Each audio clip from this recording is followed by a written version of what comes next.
Welcome back, everybody. My name is Dylan Randolph, Chief Research Officer here at Heart and Soil and licensed physician assistant. Today, we're going to be switching it up a little bit, having a conversation, addressing the concerns, questions about red meat. Is it going to kill you? Can we eat this? So let's get into it.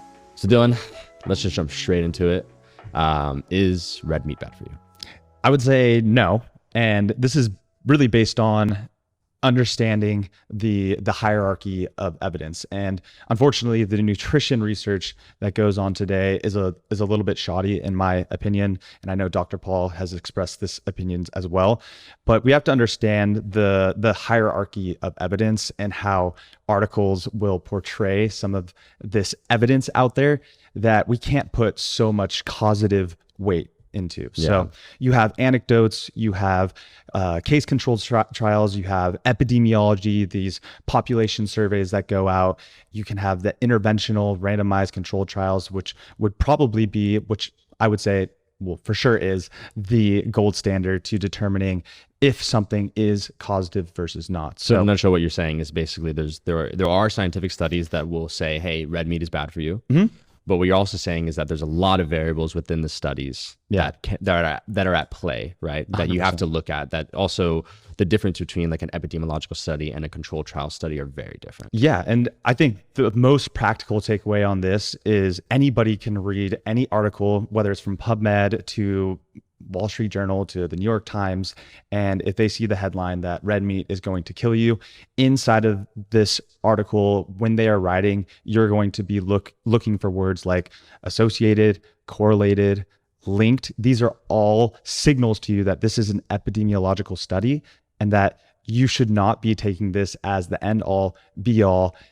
Red meat is for sure causing cancer, obesity, etc. And that's the problem with some of this evidence out there in nutrition. Yeah. So what happens like in an epidemiological study? Like why are they coming to the conclusions that they are? Mm-hmm. Right. What's happening in these studies versus say like if a controlled trial study did exist? Yeah. What's happening that's coming to these conclusions and why are they coming to these conclusions? Yeah. When I was prepping for this conversation, the first study that I came across was so good because you can look into a well-respected journal. This is JAMA Network, Association of Animal and Plant Protein Intake with All-Cause and Cause-Specific Mortality. And it literally shows you that more animal protein is higher risk of cardiovascular disease. Can I stop you there? Yep. Hearing that or seeing that, I would go, well, I shouldn't eat red meat, right? Like I would be so like jarring to see that if I didn't understand, right? So I can see I have empathy for, people that see this and they go, well, I guess I shouldn't do this. Exactly. But yeah, please continue. That's the problem. These studies exist and people all of a sudden take this because it's well-researched, backed by science. JAMA, a well-known journal in nutrition. And these experts are coming to this specific conclusion, but you have to read further than just the abstract. You have to go into the intro, the methodologies, how they're surveying people. And this is when you begin to understand like, oh my gosh, there's so many things wrong with this. And in this specific study, they actually showed that food frequency questionnaires were a reliable source of data. And then you can look at other types of research on food frequency questionnaires saying, absolutely, this is not a reliable source of data because people underreport, and then also in this one particular, after 4 years of quote unquote dieting, right, they're to essentially look back and say, how much meat did I eat? How much of this did I eat? How accurate can anybody be 4 years looking back on how much meat on average they've been consuming?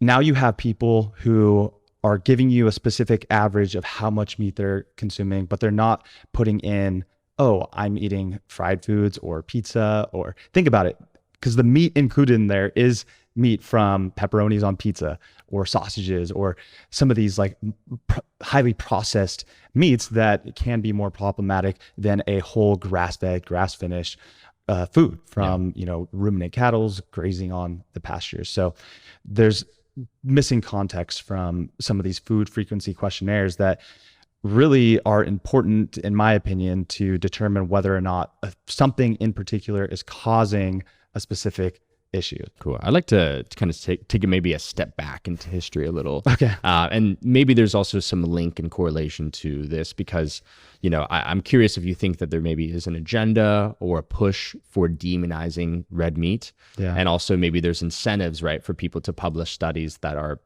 agreeing with a certain view versus not. But what is the background of red meat? How did it come to where it is today of being so demonized in modern day culture? And what are the arguments for saying that it is bad in a nutshell? Yeah, well, I think it really comes back down to the whole, Ansel Keys back in the, was it 1960s, 1970s, the low fat kick, right? That, removing saturated fat from the diet and increasing your polyunsaturated fats is the way to reduce heart disease, to reduce LDL, because saturated fat is going to increase LDL, and a higher LDL is going to cause heart disease. Yeah, but and LDL is low density lipid in cholesterol. Lipoproteins, yes. Lipoproteins, okay. Yeah. And then you have LDL and HDL, and those are in a nutshell cholesterol, right? So cholesterol is essentially housed in these LDL particles. So LDL particles are these little vehicles that essentially transport cholesterol nutrients around into your body, hormones that, deliver specific compounds to different tissues in the body. LDL is also important for, it's this thing called quorum sensing that can influence, your immune system in a positive way. So there's a lot of really good things associated with cholesterol, but I believe that it's taken out of context when somebody is metabolically unhealthy. I think something else happens before heart disease to essentially progress into atherosclerosis and coronary artery disease. Yeah, I got it. And that's basically where the heart disease kind of argument comes from around red meat is the raise in LDL. LDL cholesterol, which Dr. Paul actually did a really good podcast with Dr. Allo and really painted a very clear picture of how context really matters and how metabolic dysfunction at a essentially mitochondrial level can really influence your obviously metabolic health, insulin resistance, and the propensity to develop cardiovascular disease. So, we say that if you focus on your metabolic health and you are a metabolically healthy individual, then you are greatly decreasing your risk of cardiovascular disease. Yeah, because there's a lot of other things at play. Yeah. Yeah. Well, so we have the argument, which is they're saying, hey, okay, this is bad for heart. This, it has high risk for heart disease. What else are people saying about red meat? Yeah, so they're just saying in general that and once again, this is going back to epidemiology, but that red meat causes cancer, that red meat causes inflammation, that red meat is going to decrease your longevity. There's a lot of claims against red meat, but it all goes back to the epidemiology. And when you look into the interventional studies on this, that link of causation is just not there. Yeah. And a lot of researchers are trying to tie in, I'm thinking of polycyclic aromatic hydrocarbons and heterocyclic amines to cancer and inflammation. And those are basically chemicals that are released when you cook like char, let's say like a steak, like it burns, right? Yeah. And that's the thing is like, you have to cook the crap out of these meats to get a significant dose. And you can also cook the crap out of vegetables to get the same thing. Exactly.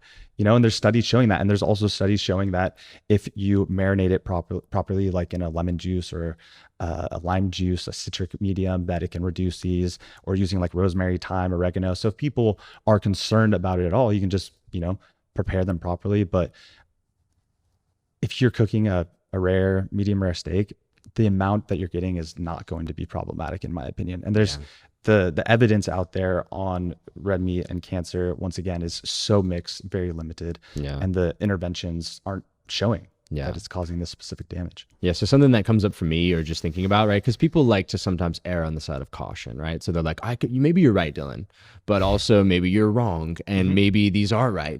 So maybe I'll just err on the side of caution and not eat meat. So I think what I would like to talk about is maybe some of the unique nutrients that are inside of meat, of basically why it's important to have in the diet. Why would you not just maybe err on the side of caution just in case, right? Well, what would you say are some of the uniqueness in maybe specifically red meat? If you want to branch out, that's fine. But yeah, if you could talk about that. Yeah, I mean, right off the bat, like creatine, anserine, taurine, carnitine, all of these beneficial compounds that are specifically found in muscle meat that protect you against oxidative stress, oxidative damage, that help you perform mentally, physically better. These are found robustly in red meat. And if you cook the crap out of it, it will significantly reduce these specific nutrients, right?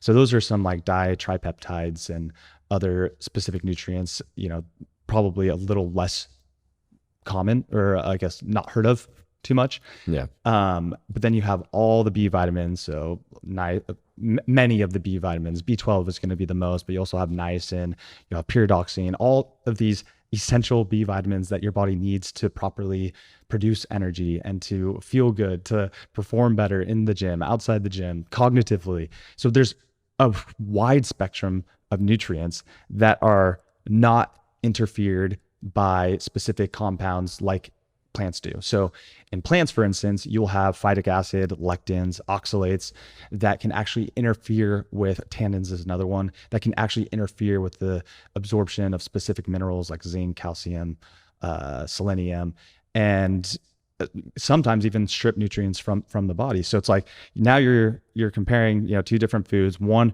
super rich in these nutrients, right? Specific B vitamins, the ditripeptides that I mentioned that are very beneficial, known to be beneficial to human health, to perform better, to feel better, et cetera. And there's none of those compounds that are going to interfere with this digestion or absorption or utilization, kind of like the bioavailability piece. There's a lot of nutrients that aren't found in plant foods, but they are found in animal foods. And they're necessary for you need them. Health. Where else are you getting them? Our bodies, we have muscle. Yeah. We have all of these organs inside of our body that need this tissue specific type of support, right? Yeah. And on the topic of bioavailability, right? That's kind of what you were saying with plant foods, is even if there's these other micronutrients that you might be absorbing, but when you have all these defense chemicals and all these different compounds inside of plant foods, right? Yeah. You're just in a nutshell pissing it out. Exactly. It's what you're saying, right? Well, not pissing it. At that point, you would be pooping it out. Pooping. Yeah. But in a nutshell, not absorbing it versus you're saying red meat in specific is super bioavailable, meaning you're going to absorb and retain a lot more of the nutrients that you're getting. Exactly. 100%. Amazing. If you could summarize this I know we kind of touched on a lot of different things. We were talking about studies. We were talking about, LDL, using some buzzwords that maybe some people don't, but if you could just summarize it and go, minute pitch on, the beliefs around red meat and then your kind of perspective on it. Yeah. I think, understand what you're reading. Is it interventional? Is it epidemiology that an article or a PubMed paper is conveying? And look out for those keywords, associated, correlated, linked. That is an immediate signal. And that doesn't mean that it's a crappy study. It's just saying that this is a correlation. Correlation does not equal causation. And we should study this further. If red meat is actually inflammatory, let's look at the interventional studies on it. In humans, the animal studies are a little bit tricky because not everything translate in mice or rats to humans directly, but there is human data out there that exists showing that eating red meat is beneficial.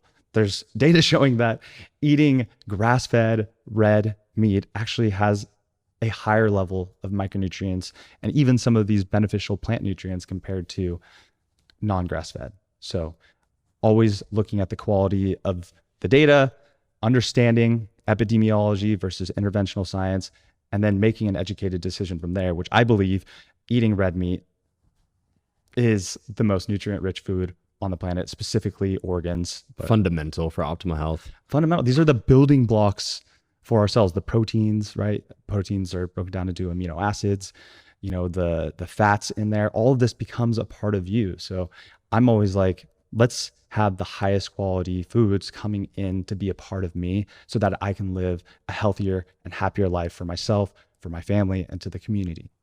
All right, Dylan. Well, thank you so much for this conversation. It was great. I had a really good time, and you know so much about this. For people that are still needing more or want to dive deeper and pull on this thread and continue to learn more, where would you send them? heartandsoil.co. And there's a blog there. We're always trying to publish more on that. A lot of good information. There's health guides you can connect with at heartandsoil.co. So they have a bounty of information as well. Super good to connect with people on there. And then the Radical Health Radio podcast. Love that. Very practical. easy to implement takeaways from that podcast, and our Instagram, Heart and Soil Supplements. Beautiful. All right. Well, appreciate you guys for watching. If you guys have any more questions, feel free to comment. We will be in there answering your questions, and make sure you guys stay tuned for the next episode. And if you like this style, let us know. We might do another. Yeah. Thanks, bro. Appreciate it, man.